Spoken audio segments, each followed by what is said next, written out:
Welcome back to Movies TV Mad. You can follow me on Twitter at Movies TV Mad, and welcome to Sunday's show. There's no question about it. The job that Walter Hamada was tasked with by Toby Emmerich and Ann Sarnoff was to remove the Snyderverse from the DCEU.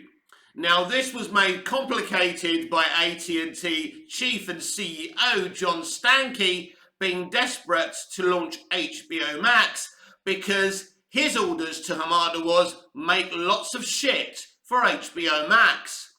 Here's another problem. He greenlit the Snyder Cut. So meanwhile, over at Warner Brothers Pictures, Hamada, Emmerich and Sarnoff were trying to, get rid of the Snyderverse. They were trying to, do this multiverse strategy. The Flash movie was going to trap elements of the Snyderverse in some kind of multiversal Earth, some Elseworld, so it wouldn't interfere with the new timeline.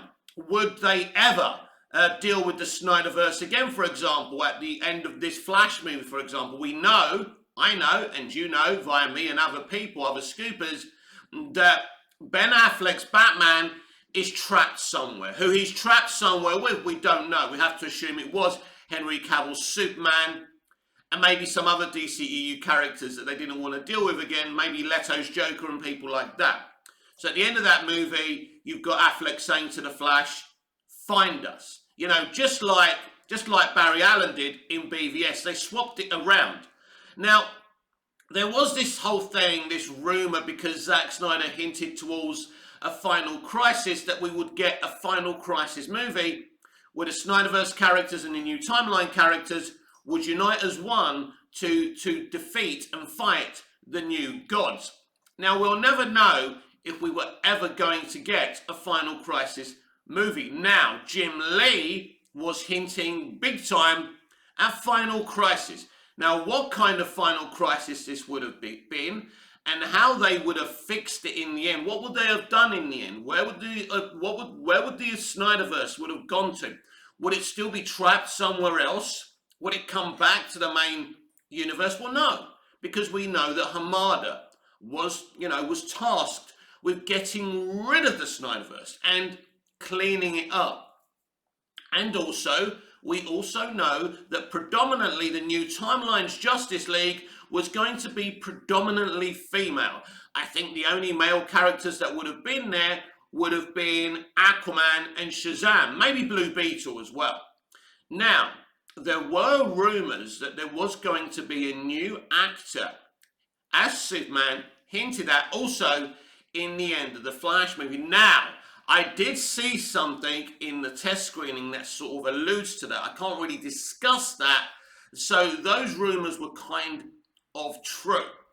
So they were definitely looking to have Superman there, but not front and centre. He would be there, but he wouldn't be the main character within the DCEU. So that was the Hamada plan. Multiverse strategy, new timeline, everything's canon, mostly all-female Justice League. Could this have worked? I mean, look, for some people, I'm sure this could have worked, and they wouldn't have been that angry with Batfleck and Cavill's Superman being, trapped on another Earth. The truth is, Hamada and Emmerich and Sarnoff had a bit of a hard gig. But they made it a hard gig because they decided that the Snyderverse wasn't fit for purpose. Now, we know that Emmerich, did this to himself a lot because Emmerich was there during Justice League. He was partially involved with these decisions, along with Jeff Johns, John Berg, and others. Once you make, whoever was involved with making the decision of Justice League is at fault. Because this is the situation, everyone. You've got a decision to make about the Snyderverse after BVS. It's highly controversial. It made just under $1 billion, not the money they wanted to make. The reaction was positive by some and positive by others. The truth is, it was divisive. It was half and half through the board. Some loved it equally, and some hated it equally. But with BVS, I think the Snyderverse movement wasn't as loud back then, so the haters were louder on social media, especially Twitter. Look, the reaction to Batman vs Superman scared the shit out of Emmerich and Warner Brothers Pictures. And to be fair, understandably so. They're a business. They want to make money. I've never seen a reaction to BVS until I saw a reaction to The Last Jedi. Now, some people try to compare the reactions to The Last Jedi to BVS and say they were the same thing. That Rian Johnson had made an equally great artistic movie that people didn't understand. This is not true. What Johnson did was anti-Star Wars. And he didn't put Star Wars first, he put extremism and propaganda in that movie. But the worst thing is, I wasn't angry with that movie. I was underwhelmed by that movie. There was people genuinely upset with BVS because of its tone and the direction it went in. What didn't help with Batman vs Superman Dawn of Justice is that they cut half an hour out of the man's movie. And those bits were cut badly. Now, I think Snyder may have done that on purpose. We know how smart Snyder is when people try and interfere with his vision. I think he cut certain bits in certain places so they didn't make sense. Now, the movie made sense to me. But to a lot of people, the theatrical cut of BVS is the problem. And it is the problem because when you see the Ultimate Edition, it's a 3-hour fucking epic that makes sense. What would have happened if they released the Ultimate Edition, which wouldn't have been called the Ultimate Edition, it just would have been his original cut of the movie? If that 3-hour movie was released, what would have happened? I think the movie would have had a lot more fans. I still think there would have been an issue for a great many people because the thing is with the Snyderverse, it's very, very, it resonates with the modern audience. It is the way you probably would think about doing a modern contemporary DC movie. Because a lot of people are upset that Snyder's Superman isn't Christopher Reeve's Superman. Not in the sense of being Christopher Reeve. Christopher Reeve, unfortunately, is no longer with us and couldn't play Superman even if he wanted to, even if he was alive. But it's the tone of Superman the movie a lot of fans love and want to be part of, any new Superman movie. Now, I've always said that you can have a mixture of tones with Superman. You can keep him pure, you can have some comedy, but you can also do what Snyder did. And I think some people's problem with the Snyderverse is it doesn't have that balance. Now, to me, Man of Steel, BVS and the Snyder Cut are contemporary comic book movies. And they, the type of people who like those films like serious films, but with great VFX and cinematography.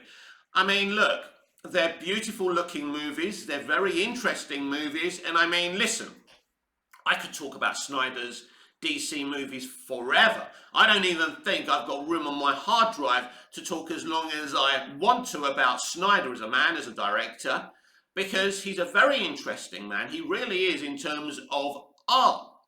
Artistically, he's like the most beautiful Instagram fucking influencer, right? That gives you, we won't go there, but I don't know why I did that analogy, excuse me, got to clear the throat. But yeah, Snyder's very, very interesting. Now for me, I love those 3 movies, as I say repeatedly. Why do I repeat myself every day about that?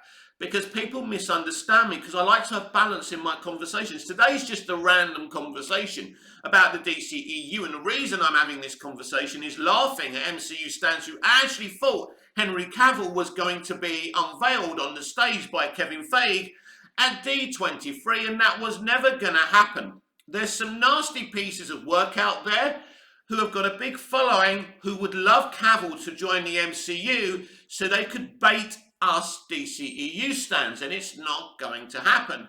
Henry Cavill is still Superman. And so that's the problem. So the people who greenlit Justice League were the problem. And then they brought on Walter Hamada to fix their shit, to get rid of the Snyderverse. Anyone who says to Joss Whedon, because Joss Whedon wasn't really the problem. I think we should be clear here, because I think we need to iron these things out, talk about the DCEU historically, then move on to what Zaslav's going to do in this conversation. Justice League isn't Joss Whedon's fault. It's not.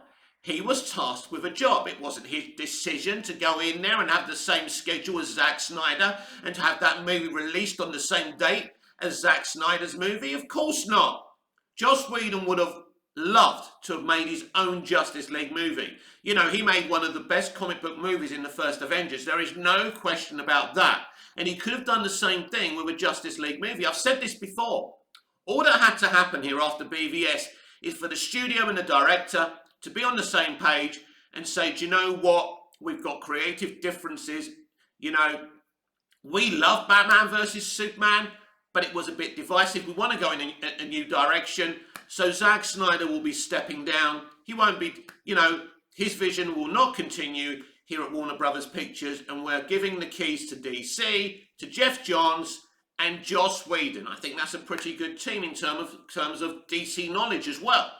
So we still would have had Man of Steel, BVS. I would have been sad because I think what Zack was doing was beautiful, but he isn't for everyone. The studio has made a decision. What's the difference between the studio standing up and saying, we've got we have creative disagreements. We can no longer work together. We love Zack. He's a great director, but we're going our separate ways. Here's Joss Whedon. He's going to create his own DC universe alongside John Berg and Jeff Johns. What's the difference between that and lying that Zack Snyder's stepping down from his Justice League movie because of his daughter's suicide, using a young woman's suicide as a lie, as an excuse? What's the difference? One thing is utterly toxic, and the other thing is genuinely honest. And as gutted as Snyderverse stands would have been if the studio came out as gentlemen and ladies and said, you know what, we've had creative differences, Zack's stepping down, and Joss Whedon's going to do a brand new take on DC. I think we all would have welcomed it, because at that point, Joss Whedon was loved and respected for Buffy and Angel and other things as well. And of course, the first Avengers movie. And I think the second Avengers movie, the Ultron movie, isn't as bad as people say it is either. Joss Whedon wasn't the issue. But I do sympathise with Joss. I do. And now he's sitting at home, sharpening pencils, because he was thrown onto a production where the actors didn't want him. They didn't want him. They wanted Zack Snyder. He didn't want those actors. He wanted his own actors. And these people were thrown together. Basically, this was nobody's and everybody's fault. And Joss Whedon acted badly. He did. But I also feel the Justice League actors didn't act very well towards Joss Whedon. I know more about what happened on that set than you do. So I don't blame Ray Fisher for insisting on an investigation, because some of the things that happened were really, really bad. Joss Whedon acted unforgivably, no question about that. But he was under stress. Now, you're probably thinking, well, Mick, he didn't have to take the gig. No, he shouldn't have taken the gig. There's no question about that. The schedule, it wasn't his film. He had to rewrite it and mix it in with Zack's vision. How was this ever going to work? Because they were greedy and they wanted their bonuses, this is what happened. In the end, nobody got their bonuses because the film was a fucking flop. Heads rolled, and Jeff Johns and John Berg lost their jobs. Now, all they had to do to save their jobs was to come out and say, we have creative differences with Zack. Zack's going to move on, and we're going to move on, and we're going to start again. What would have happened if Jeff Johns and Joss Whedon had started again? I believe something beautiful. Now, as you already know, I love Snyder's verse for the DCEU. I would love more, and I would have loved for his arc to finish originally. But if they're honest, and they come out and they say, do you know what? We have creative differences here. We're going to go our own ways. I still think Whedon and Johns could have given us something special. But Justice League was nothing special. It was directly the opposite. That decision to make Justice League was the moment the DCEU was fucked. That was the moment. It wasn't if you're going to remove Snyder, look, even the biggest Snyderverse fan can understand why a studio may want to part company with Snyder. His vision is divisive. We all know it's divisive. We all saw it's divisive. But it's the way you control that divisive reaction. if you're honest as a studio. When Kathleen Kennedy removed the Lego Movie Boys from the Solo movie, they came out and there was honesty from those directors and from Lucasfilm. We had creative differences. As toxic as it was, and I think it was unfair what Kennedy did to them, that's true, but at least she handled it honestly and said there were creative differences, and the Lego Movie Boys came out and were very honest about their point of view about it. There weren't arguments. It was what it was. Now, Solo was a flop, but Solo is a pretty solid movie. It's a well-made movie. As I say, it's not the best movie ever, but I think it's a lot better than a lot of Disney Star Wars, actually. But there's no upper, there's no upper hacking on the lip of, the guy who played young Solo, because they filmed a proper movie and they didn't rush it. Ron Howard came in and did his thing, and it was still a respectable movie. Justice League wanted to rush everything. They wanted to cheat their way to the top of the franchise table, and this is what killed the DCEU. That film was the moment they kept on digging and digging and digging. And so, accidentally, I always say this, Aquaman, the first one, made $1 billion, and Hamada was credited for it. I, at the time, credited Hamada. I liked Hamada at the time, because I researched his background and I was interested in him, and I thought he would be a good, solid guy to move forward with the DCEU. But if I go back to Whedon, when they decided to remove Snyder, if they were honest about Snyder, that they had creative differences and Joss was allowed to do his very own thing, I think the DC Extended Universe would be in a very, very good place right now. Joss Whedon could have even done a Flashpoint movie, and done it that way. But basically, the cleanest way, like I talk about now with Zaslav, I would prefer Zaslav to start again, not because I don't like the Snyderverse, not because I don't want it restored. It's the cleanest way to do it. It's the flashpoints and things like that. And so, that was the core moment when they didn't allow Whedon to do his own DC universe. Because we know Whedon is utterly talented. And if Whedon was allowed to do that, he wouldn't have acted so unforgivably on that Justice League set. There would have been no investigations. No actors would have been complaining. Look, there are creative differences. It's not going to happen. That's life. That would have been the end of it. The reason Snyder fought and manipulated the Snyderverse, the release of the Snyder Cut situation, was the way he was treated. The way they just cut him and his movie. But if there was honesty, Snyder wouldn't have been able to do any of that. Creative differences, end of story. And then what they do is, after the disaster that is Justice League, they do the same thing again with the Flash movie. Right, which basically is another Justice League, but it's going to be cleaner. It's going to be more a Solo than a Justice League. But the idea of Flashpoint is to use, they don't really care about the Flash character, but they care about his abilities. And his abilities can be used to reboot the DCEU. As Andy Muschietti said at the time, nothing will be forgotten and everything will be remembered, but it's like we're starting again. His exact words was that Barbara Muschietti. Doesn't matter who said it.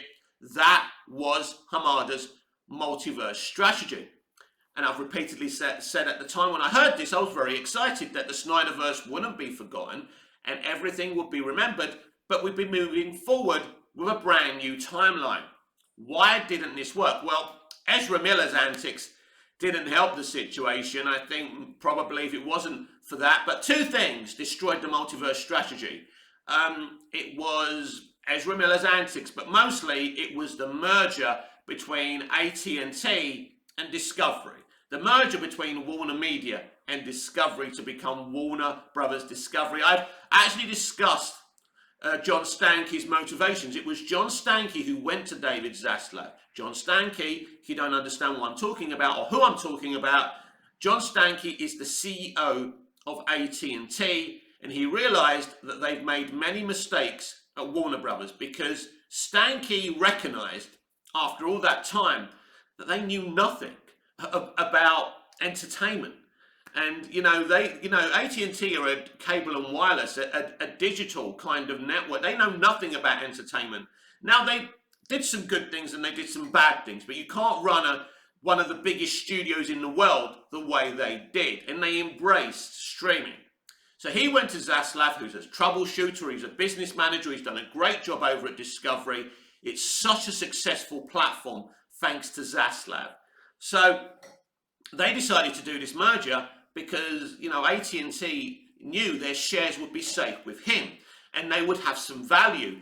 Under the, you know, the tenureship of AT&T, their own shares were worthless because they run the fucking company under the ground. It wasn't just AT&T's fault.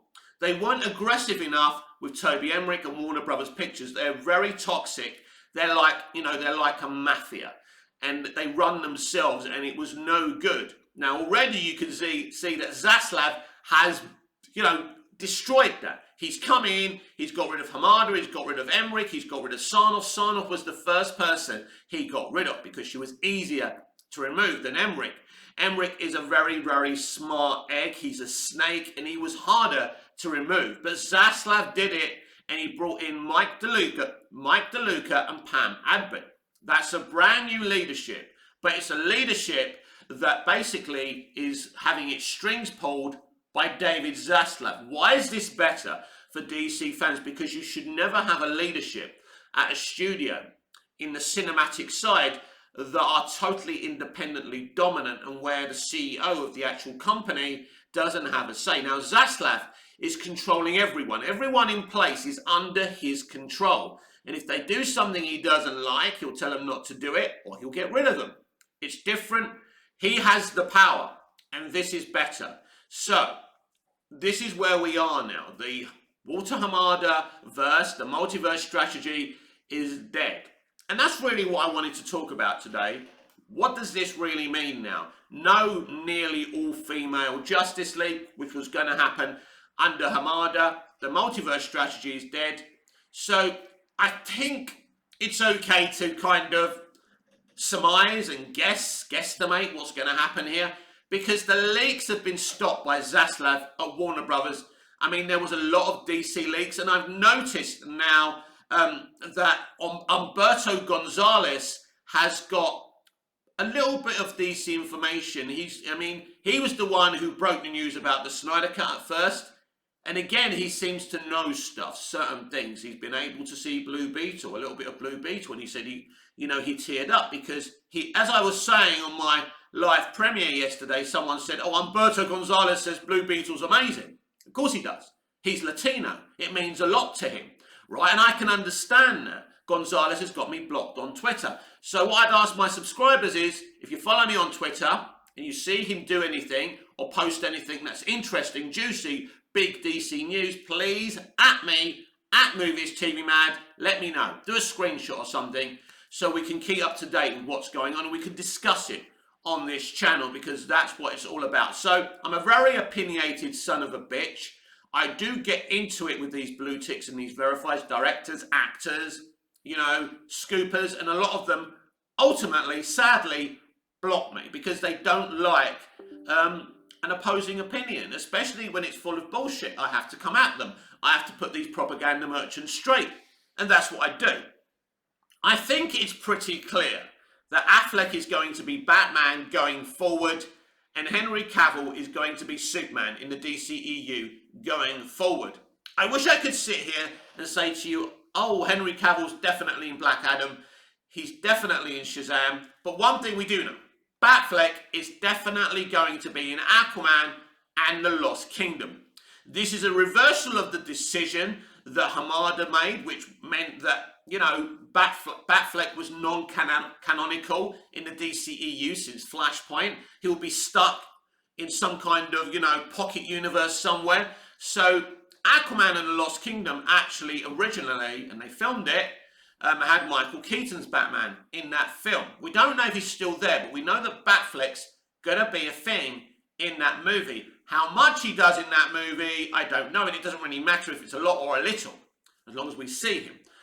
I would imagine that Michael Keaton may not be in the Aquaman and the Lost Kingdom movie any longer. Now, Momoa has hinted that maybe both Batmen will be in that movie, which I think is fucking ridiculous, but why not? This is my stance now. I was excited at first when I heard they were doing a multiverse strategy. everyone was going to be canon and Michael Keaton would be canon in the DCEU. But now I'm looking at it with different eyes and I'm thinking, you know, if you want Tim Burton and Michael Keaton to make a third Batman movie within their universe, great. But if you're actually trying to, you know, push Keaton's Batman in the DCEU, it makes little to no sense. And I understand it. I understand the physics around it. That this is the multiverse and the timeline's changed and that's how it can happen. But a lot of people ain't gonna fucking get that, and it makes little to no sense. And that's my opinion on that. So I think going forward, we can definitely say that Cavill and Batfleck are back, and Zaslav has reversed the multiverse strategy of Walter Hamada.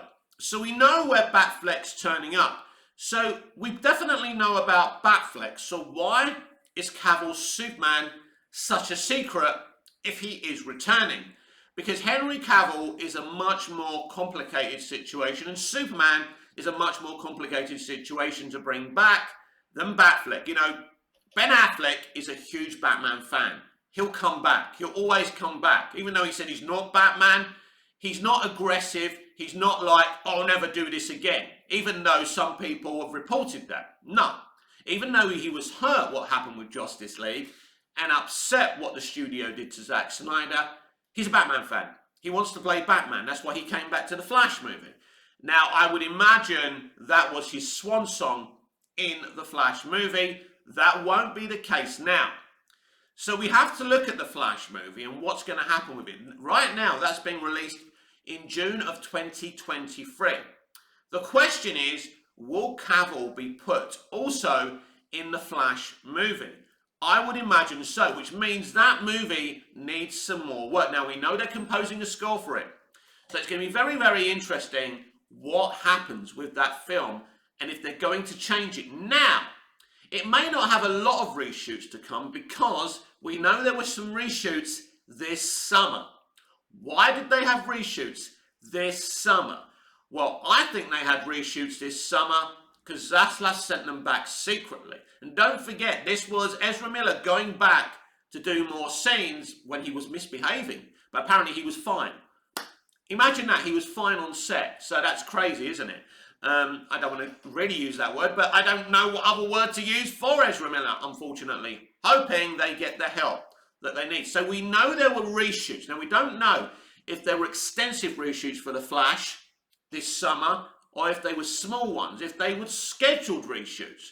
Was that the place Cavill was put in? Is that where the changes were made? We don't know. I would assume that they will cut out the moment in the film when Barry comes back to a brand new timeline. So I'm imagining when Barry returns, it's the same timeline as before. He's fixed Flashpoint. And Keaton is Batman and Cavill is Superman and all the rest of the characters stay the same. I would imagine that's what they're going to do. So it doesn't take much to cut elements of the film. If you cut elements of the film, you've got to film new elements. But again, if it's just for, you know, added sequences at the end with Ben Affleck being in it and Cavill being in it, that's totally fine. What happens to the element of, you know, Henry Cavill's Superman being killed as a baby by General Zod in Flashpoint? Now, this was the misunderstanding as well, that Hamada was going to kill off Superman as a baby, having Zod doing it. That was in the Flashpoint timeline. But we know that Hamada's plan was, when they go back, there was no Superman there, or no Henry Cavill Superman, to be accurate to the situation. So the whole fuss about Cavill being killed as a baby by General Zod was in the Flashpoint element of the movie, which is different, because Flashpoint can be fixed when Barry goes back. Will they keep that element? It's going to be very, very interesting what they do here. Now, we know that Zaslav said he's very excited about the Flash movie, but, you know, he said we can make it better. Now, make what you want out of that.